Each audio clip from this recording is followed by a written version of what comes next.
Coming up on The World today, 2 policemen shot in the United States over a grand jury's decision not to charge the officers involved in the killing of BREONNA Taylor. U.S. President Donald Trump refuses to commit to a peaceful transfer of power if he loses November's election. And South Korea accuses the northern troops of shooting and burning one of its officials.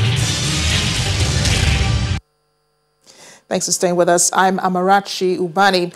We're beginning in the United States, where 2 policemen have been shot amid protests over a decision not to charge any of the officers involved in the killing of BREONNA Taylor.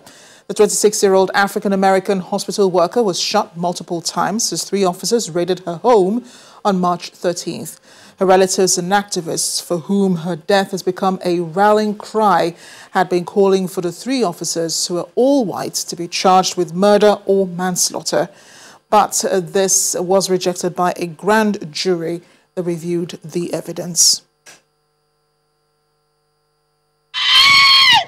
The U.S. burst into outrage as the grand jury in Louisville, Kentucky, returned a wanted endangerment charge for only one of the officers involved in the BREONNA Taylor killing. The grand jury voted to return an indictment against Detective Hankinson for 3 counts of wanton endangerment for wantonly placing the 3 individuals in apartment 3 in danger of serious physical injury or death.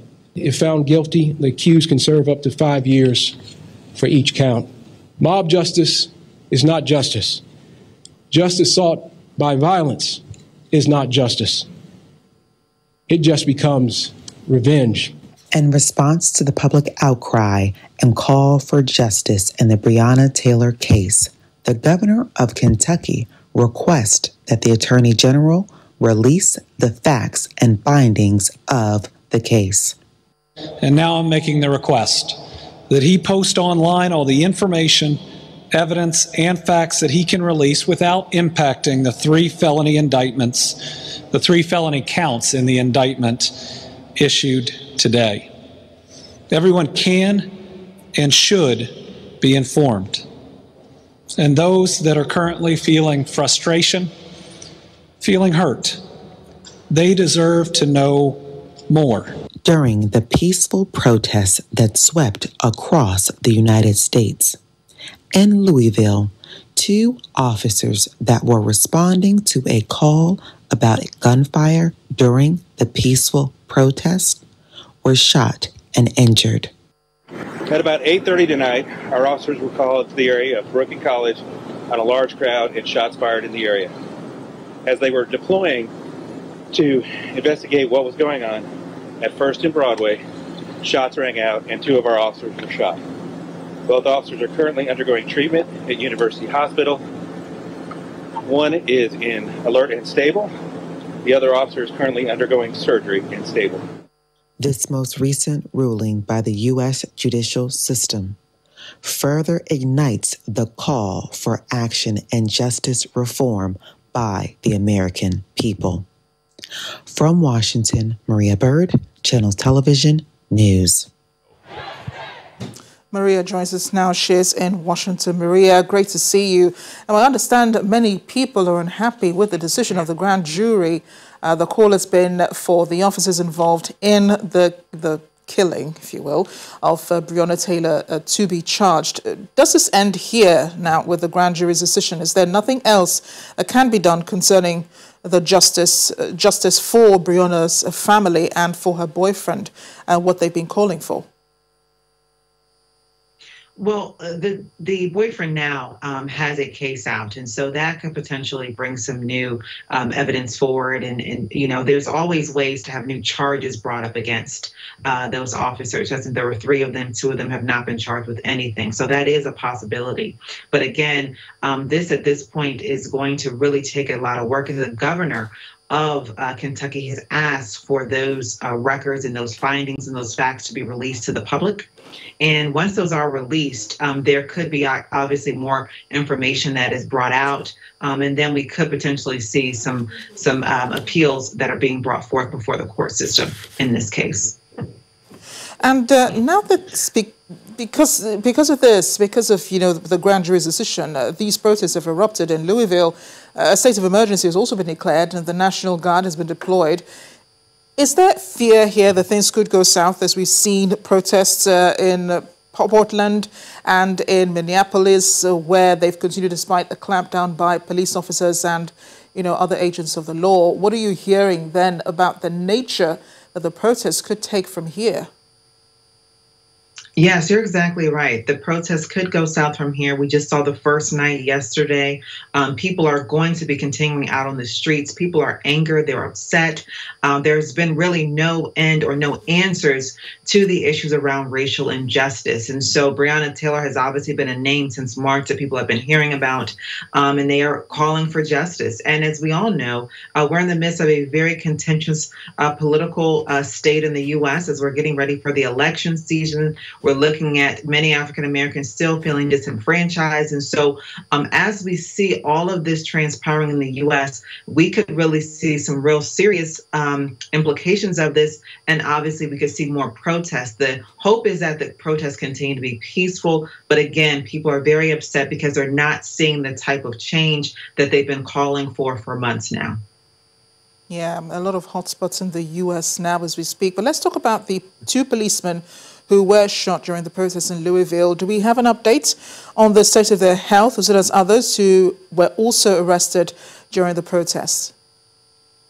Yes, well, those police officers were injured, and so they were non-life-threatening injuries. And so one underwent surgery. The other one was alert and was making headway toward recovery. And so we believe that these officers should have a full recovery, despite the unfortunate incident that occurred. Still waiting on President Trump to say something about the grand jury's decision. Has he responded, to calls by protest groups for justice for BREONNA? He's been rather quiet about justice for anyone who's been killed by police this year alone. And has he said anything about the protests that followed the grand jury's decision? You're exactly correct. There's always been very quiet in regards to these type of issues, but he has spoken in regards to the Attorney General. He calls him a star. He believes that he's handled this in the best way possible. But we must remember the Attorney General is someone that spoke at the Republican National Convention. And so this is someone that he has great pride in. And so, he's only spoken out in that regard. He's quoted a statement that the Attorney General made during the release of the grand jury decision. But to speak out about the actual protest and the pain that many people are feeling across the United States has not yet been done by the president. Maria, we're coming to this story in just a bit, but could you give us an update perhaps on President Donald Trump's comment about, well, not a comment, but him refusing to commit to a peaceful transfer of power if he loses the November election? Yes, that is obviously not a surprise coming from President Trump, many people are saying, but it is, I think, a different way in which people are used to having presidents react to potentially not winning an election. This has called for many people to try to look through the Constitution to see what would actually happen if he did not leave the White House, if he was voted out of office come November. What would that actually look like? Obviously, there's all types of, National Guard, armed guards that would actually have to enter the home of the White House. But we're hopeful that we would not have to get to that point. But presidential candidate for the Democratic Party, Joe Biden, has responded to this and has said that this is, definitely outside of the realm of what the American people are used to, the American democratic system. And so, but the U.S. is prepared to take the action if necessary, because as he said, he believes that the ballots are going to be falsified. He believes that there are major issues with the voting process and the ballots in the U.S. Maria, thanks again, and do stay safe in Washington. Thank you for having me. Just as you heard me talking to Maria about President Donald Trump refusing to commit to a peaceful transfer of power if he loses the November election, President Trump says he believes the election results could end up in the U.S. Supreme Court as he again casts doubt on the postal voting. More states are encouraging mail-in voting, citing the need to keep Americans safe from the coronavirus. Ballots, and the ballots are a disaster. Well, we're going to have to see what happens. You know that I've been complaining very strongly about the ballots, and the ballots are a disaster. We want to get rid of the ballots, and we'll have a very peaceful. There won't be a transfer, frankly. There'll be a continuation. The ballots are out of control. You know it, and you know who knows it better than anybody else? The Democrats know it better than anybody else. We'll switch gears now to South Korea as the Defense Ministry accuses the northern troops of shooting and burning a South Korean official. While condemning the brutal act, Seoul says the man, who worked for the Fisheries Department, disappeared from a patrol boat near the border and was later found in the North's waters. The ministry alleges that North Korean soldiers shot him, then poured oil over his body, then set it alight in what is believed to be an anti-coronavirus measure. Pyongyang has not commented yet on the accusation. But South Korea's President Moon Jae-in has described the North's shooting of that civilian as shocking and unpardonable. The president also ordered the South Korean military to heighten their alert to protect the lives of civilians. The border between the Koreas is tightly policed, and the North is thought of a shoot-to-kill policy in place to prevent COVID-19 from entering the country. The incident would be the second time North Korean troops have shot and killed a South Korean civilian. In July 2008, a tourist was shot by a soldier at Mount Kumgang. And in Hong Kong, activist Joshua Wong has vowed to persevere with his activism. He released a statement via video following his release from police custody. Wong was released on bail after he participated in what they said was an unauthorized assembly in October last year and for violating the city's anti-mask law. His arrest answers several unlawful assembly charges or suspected offences that he and other activists are facing related to last year's pro-democracy protests. The unrest prompted Beijing to impose a sweeping national security law on June 30. 23-year-old Wong was just 17 years old when he became the face of the 2014 student-led umbrella movement democracy protests. I was arrested today noon when reporting to Central Police Station at about 1 p.m. today, and the arrest is related to participating in an unauthorized assembly on 5th of October on 2019, and also I received another charges of violating the draconian anti-mask law as well. And those police officers just arrest me and prosecute me suddenly without any notification and update. And the court hearing right now is scheduled at 30th of September, which is the day before Chinese National Day. I would say that is the third court case that I need to face right now. The first one is the police headquarters protest. The second one is the commemoration of June 4th massacre at Victoria Park this year. And the third court case is the rally on last October. And the reason behind that they would love to arrest me is they wish to generate the chilling effect and try the best to silence the voice of dissidents before the Chinese National Day. We're in Europe now. Belarusian President Alexander Lukashenko, just a day after his inauguration, has disputed reports he did it in secret, adding that he's not obliged to inform anyone about the event. Mr. Lukashenko was sworn in for a new term on Wednesday, his sixth, in fact. He denounced in an inauguration that was denounced as illegitimate by the opposition, which called for more protests against his 26-year rule. A sudden ceremony, which would normally be publicized as a major state occasion, was held without warning. As follows a disputed election on August 9, in which Lukashenko claimed a landslide victory. We'll have more news coming up after the break on The World Today, including this. It's South Africa a World Heritage Day, and it appears everyone is dancing to Jerusalem. We'll take a look when we return.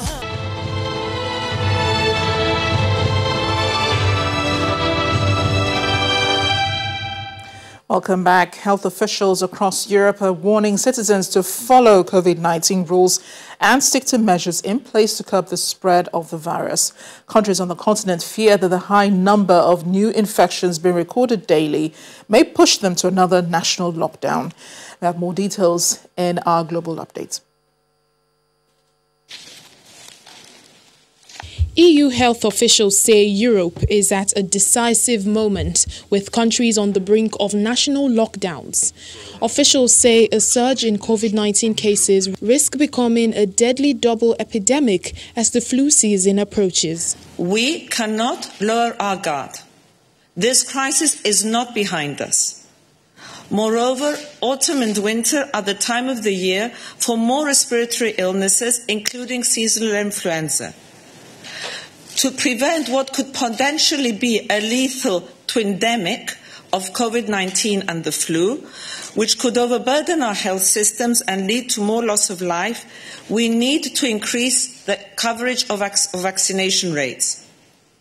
In France, the health ministry reports on Thursday that the number of people in intensive care due to coronavirus has jumped over 1,000 for the first time since June the 8th. Meanwhile, already heavily hit by France's COVID-19 lockdown this year, Paris bars and restaurants will have to endure another blow as the government has announced their partial closures due to the rise in infections in the capital's metropolitan area. Starting from Monday, bars and restaurants will be required to halt service at 10 p.m. and prefects have the power to require an earlier curfew.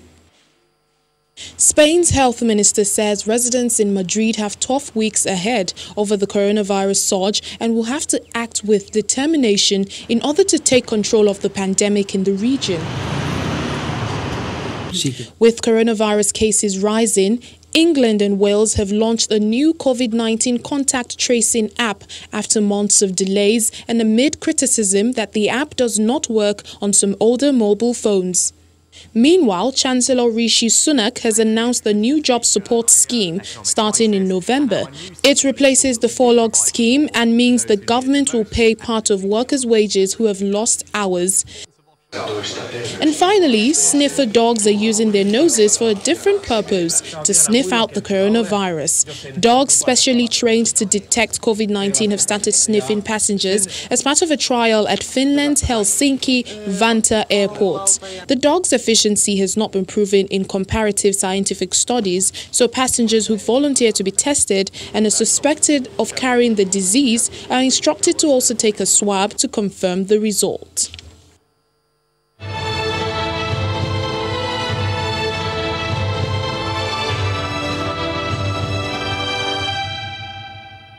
A court in France has rejected a request by the former president Nicolas Sarkozy to dismiss an investigation of allegation that he received bribes from Libya to finance his election campaign in 2007. The ruling by the Court of Appeal in Paris means that Mr. Sarkozy and several of his associates are now likely to have to stand trial over the claims that they benefited from millions of dollars from Libya's late leader, Muammar Gaddafi. However, the accused can still appeal to the highest French criminal court.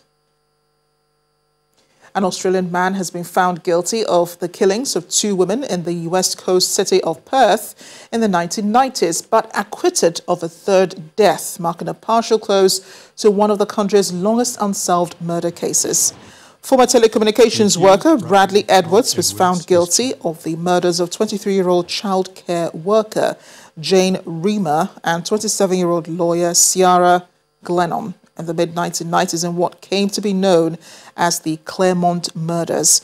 Supreme Court Justice Stephen Hall acquitted Bradley Edwards of the murder of Sarah Spears, the first woman to disappear, whose body has never been found, saying that while it was a possibility, even a probability, that Edwards was the killer, that is not enough to convict him.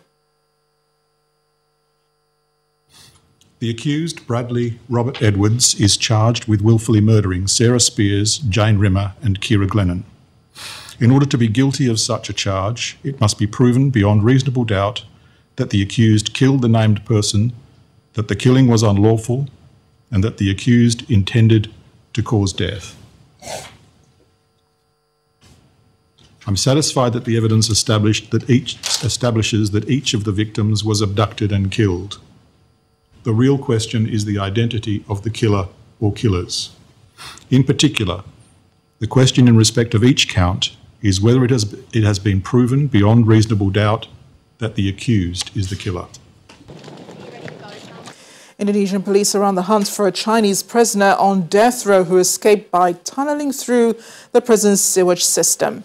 53-year-old Sai Champang, who was convicted of drug smuggling, dug a 30-meter tunnel from his cell at the prison in Tangerang district on the outskirts of Jakarta into waste pipes and onto a road outside on Monday morning. The police say they're currently conducting an investigation into whether there was negligence or deliberation on the part of authorities involved in his escape. Taking to Japan now, where artist Takehiro Shibata has created a ramen mask for foggy glasses. With the mask on, the more his spectacles fog, the hotter and steamier the noodle soup looks to be sitting over his mouth. There it is. Shibata originally started to put a lot of time and effort to make it a mask that does the opposite to prevent his glasses from fogging up. But once he realized that that was impossible, he decided to create a piece of art incorporating the steaming effect. The 3D ramen mask made from felt has every little detail you would want in a real in a real ramen. Shasu braised pork, green onions, bamboo shoots, and a slice of fish cake, but all made from clay. If you wonder what ramen is, it is actually noodles or pasta, beg your pardon. Shibata hopes that his novelty mask will bring a smile to people who are feeling distressed from the coronavirus pandemic. I'm thinking it might make them hungry also. South Africans have been urged to embrace the country's complex cultural makeup on Heritage Day, which was officially recognized as a public holiday in 1995. While announcing the country's move to level 1 lockdown following 6 months of the coronavirus pandemic, President Cyril Ramaphosa called on all South Africans to celebrate Heritage Day with a musical phenomenon. That was such fun to watch and really unifying watching all of those dance videos. Well, have a great day, South Africa, and have a great day, Nigeria. Thanks for watching. I'm Amarachi Ubani.